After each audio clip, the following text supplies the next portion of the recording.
Did you learn how to write your tribal language in school? I don't think no one has ever like done that, because like the schools basically like they're representative of like people from different tribes. By the way, this is LOL. We've known each other now for almost a year. Sometimes we do some modeling stuff together, although, well, I'm not really a model, but she could be. So I'll show you some pictures. Look awesome, right? Give us a thumbs up for that, just for that. Anyways, no, today we are talking about your country. So you're from South Sudan. Yeah. Right? And we're also talking a little bit about the history, because I don't know anything about it, and also about the languages and how it is today. LOL, why is there South Sudan? Before we split it into a country, like we had like issues with the Sudan government, like the government, the North Sudan, which is now the Sudan. So like we had issues and they were like hard to resolve, and so like we just said that maybe we're gonna split and have our own country. Okay. So like we had the country. We had a right to decide, like so most of us like we voted and like 99% like decided to vote for like separation, and that's how we got our country. Which year? That was in 2011. Wow, that's actually very recent. Yeah, like some. Or like I don't know, like for country, I think it's recent. Yeah. So, and LOL, what's your main language today in South Sudan? So our main language is like, so we do speak English. So like English is basically used in the schools and also in the offices mostly, but not most of the time, because like most of the people like who are like in the government now, like they studied in Arabic. So like most of them now like they do speak in Arabic, but not like they don't like involve English so much. But if you get into schools, like English is like the main language, and then like Arabic is like their language, which is like just thought as like a foreign language. Okay. Can we maybe shortly explain like why is it English and Arabic? Maybe also history plays a part in that, right? Yeah. Like okay, it's like we have our own version of Arabic. So like South Sudanese, like we don't have like one language. So most of us like we have so many tribes. And like 64 tribes and like more than 64 languages, and we don't have a common language that we can like communicate with each other, or like and so like Arabic, we have like our mini version of Arabic, like it just sounds like Arabic but not. It's called Juba Arabic, and mostly like people like me speak it, or like young people or like older people in Equatoria, like the main part where like the Arabic is like predominantly spoken from, and that's why like they chose Arabic, and also they chose English because like English is more neutral and unifying.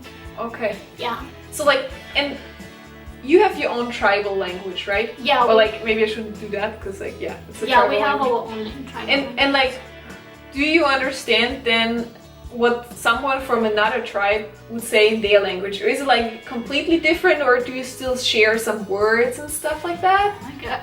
So it's just like, it's so different.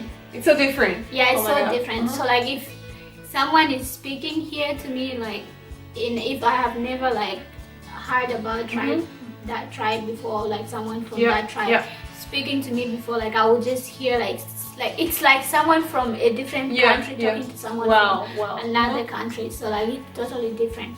But I just know like some basic words like from like few tribes, not all of them, like saying hi and all that. Yeah. Okay. Did you learn like how to write your tribal language in school?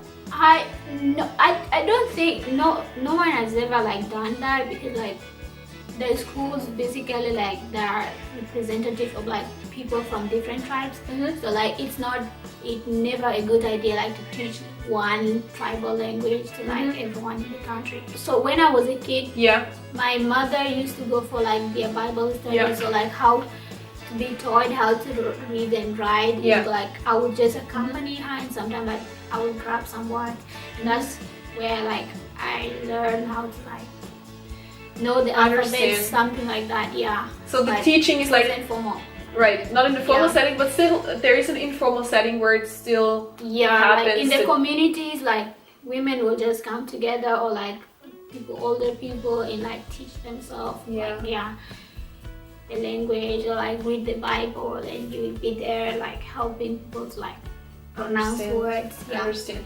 And so you said like you have Arabic in schools and English, and like what is the first language in which all the subjects are taught, or is it like really a mixture of both?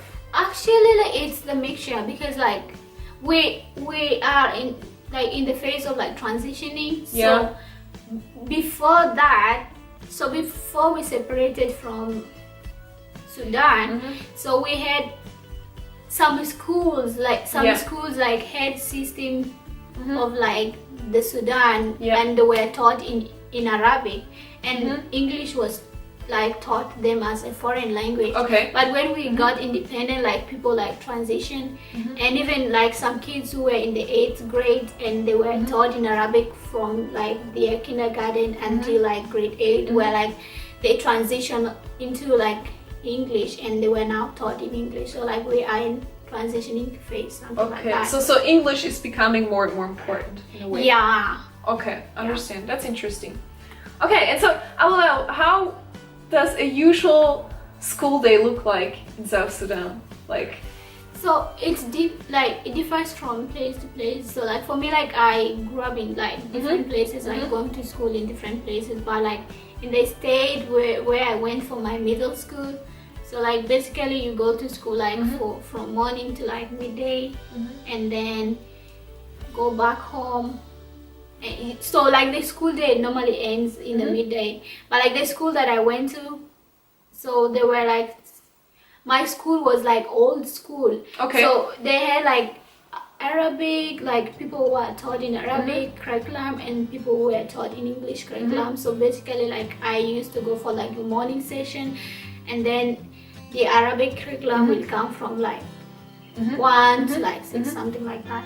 Yeah, but again, if it comes to high school, like the school also like the school day like depends on like the type of school. Like if it is a public school, like basically students will go to school and come back earlier than when it is a private school. Like in private school, so in my high school, I go to school like from morning to like at around 4, and that's when we come home. okay. And do you still have to do homework after that? Yeah. Yes. Yeah. Okay. Understand. Well, it's not easy anywhere, right? Okay, so thank you so much. In the next video, we'll talk about dating in South Sudan. Yeah. I'm really excited, actually. Okay, so thanks for watching. If you have anything to add, if you have been to South Sudan or anything that we didn't mention, please tell us down below.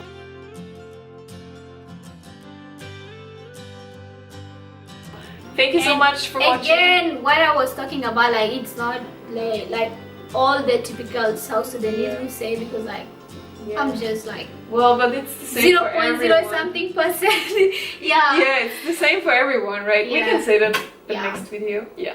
Okay, thanks for watching. See you. Okay, cool.